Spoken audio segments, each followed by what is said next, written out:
नमस्कार, आपला ग्रामीणमध्ये आपलं सहर्ष स्वागत आहे. शिरपूरमध्ये नायलॉन मांजा विक्रेत्यावर पोलिसांनी कारवाई केलेली आहे.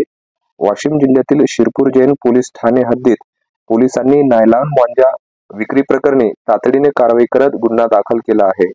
नायलॉन मांजा हा पशुपक्षी व मानवी जीवनास हानिकारक असल्याने त्याच्या विक्रीवर बंदी आहे. मात्र बंदी असतानाही विक्री होत असल्याची गोपनीय माहिती पोलिसांना मिळाली होती.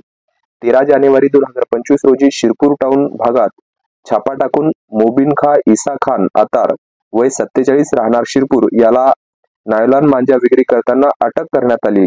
आरोपीकडून 25,000 रुपये किमतीचे 5 बंडल नायलॉन मांजा जप्त करण्यात आले आहे.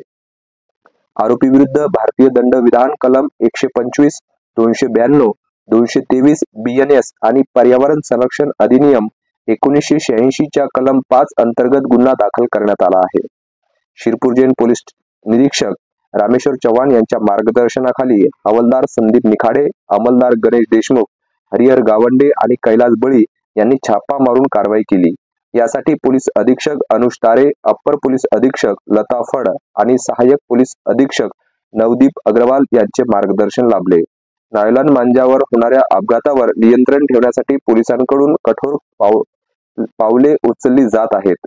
विक्रेत्यांनी नायलॉन